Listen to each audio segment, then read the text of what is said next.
What's up, boys? I just finished hitting the gym, and I wanted to go over how I made $100,000 in revenue in 3 days on TikTok, drop shipping, how I found the product. I'm not gonna go into the actual. This is just gonna be raw, uncut, the way it is. I'm gonna go over how I found the product, how I scaled the product, how I set up the product, and just to give you a little insight on what you should be looking for as far as what to sell on TikTok, because what you sell on TikTok is going to be very different from what you sell on Facebook, because it's essentially two different audience pools that you can actually sell to. TikTok is mainly a younger demographic. Most of my products that I've sold have always been catered towards a younger demographic on TikTok, and excuse me, my bad.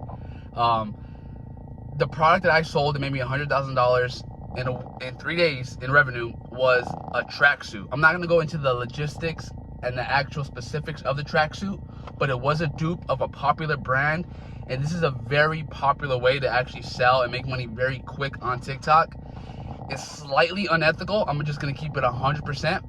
The reason why it was only 100K, well, technically I made $330,000 in revenue in a span of a month and a half, but like I said, it's not something you can do long term. You can't build a store out like this and sell it, because if you're going to do e-commerce or if you're going to do drop shipping specifically, people buy drop shipping stores. Get this out of your head that drop shipping is just strictly for cash flow and people don't buy these stores. You could do both. You can set up your drop shipping business for strictly cash flow and then sell it. Like, that's completely possible. People do this all the time. So let me just go backtrack and tell you how I found the product. I found the product actually scrolling on Twitter. I know this is not what you hear. Someone was bragging how they hit a 45K day, and then someone went into the comments and simply exposed their store. And I was like, if this is true, I'm gonna rip this product, I'm gonna copy your landing page, and I'm gonna see if this actually works. So I built the store out. I found the product on Alibaba. I just did a quick image search, and I found it, and my supplier was able to quote me on it, shipped to the customer for around $18.50. I was selling it for $34.99 plus $15 shipping, so my margins were relatively good. And like I said, this was a dupe of a current popular brand, and it was way cheaper than the actual brand itself. So my cost per acquisition was like $10. And on the first day, I made like $1,000 in revenue. The second day, I made around, I'll pop up, no, I won't pop it up. I'll just have it in the thumbnail. The third day, I had like 10K in revenue. And then on Christmas Day, I hit my biggest day ever in e-commerce so far. It was a $54,000 day. On Christmas Day, I made like $17,000 in profit, and I was up. Actually, I'm gonna be honest, it didn't feel as good as you might think it might feel.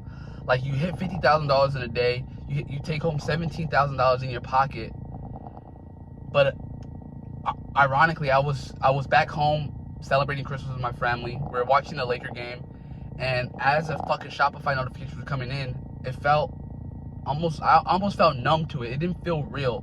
It didn't feel like, it wasn't this climactic moment when you're climbing out of the fucking dirt and like you feel triumphant. It almost felt normal. Like, it felt like this was supposed to happen. All the work, all the times I spent in front of the computer just grinding away at this one thing, it just felt like this was supposed to happen. I'm supposed to hit days like this. And the further and further you go on into your journey, you're gonna realize that you're gonna smash limiting beliefs that you didn't even think were possible to surpass.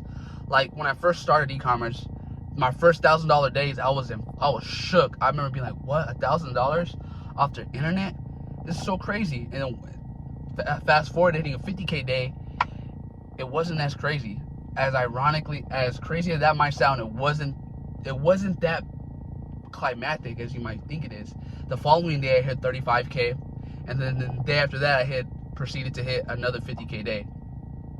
So like I said, this is gonna be like a quick video. I'm not gonna like, there's no real like in-depth tactics, because if you find a product, all you gotta do on TikTok is make a CBO, have 3 to 5 creatives, and if it works, if it's something that's selling and you're profitable, all you gotta do the second day is keep everything the same, duplicate the CBO 3 more times, everything the same, $50 budgets, and just up the budget by $50 every time you get 2 sales on that particular CBO.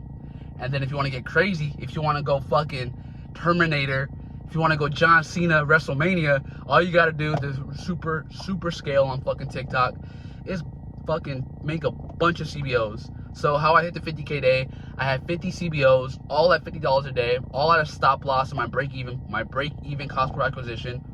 So if a CBO was spending more than my targeted cost per acquisition, it turned off, so I wasn't technically losing that much money. But the campaigns that were hitting, all I did was just fucking scale them high. I was just in front of the computer.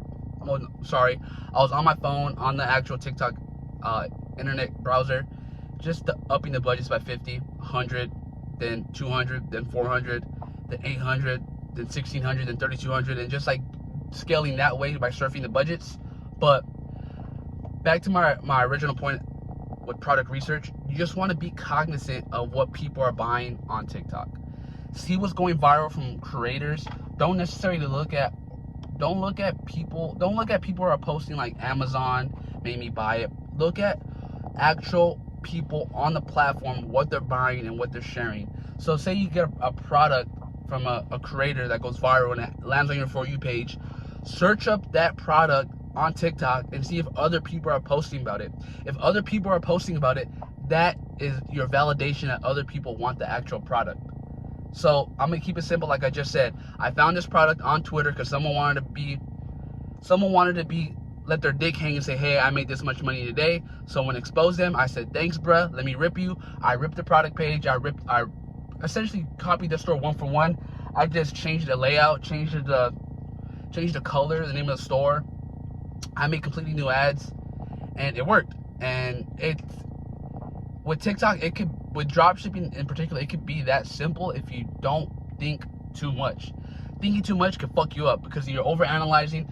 Is this product gonna work? Are my ads good? Like you get into your own head when it comes to testing a product, when all you gotta do is just fucking create the website, create the ad, and launch it. Make decisions based off the data. If you're getting sales but you're getting horrible metrics, that means people want the product but your creative sucks. Or like, you just have to actually sit in front of your laptop and be a scientist. Remember, you're an entrepreneur.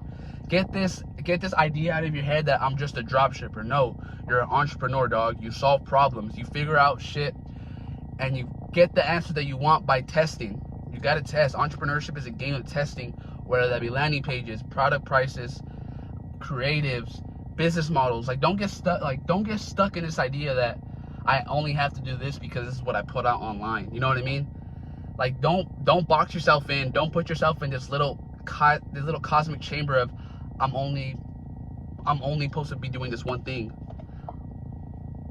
Yeah, I know I just went on a little rant, but like I said, just be cognizant of what people are posting on TikTok. If you get a product that goes viral and it lands on your For You page, search up that product on the actual TikTok. If other people are posting about it, that's simply your validation that other people want it. Make your ads, test it. If it fails, do it again, bro. Just keep testing. You're gonna hit a product. I believe in you. If you want more videos like this, leave a like, comment, do all that gay shit. I don't care. But yeah, I'll talk to you guys soon. Peace out.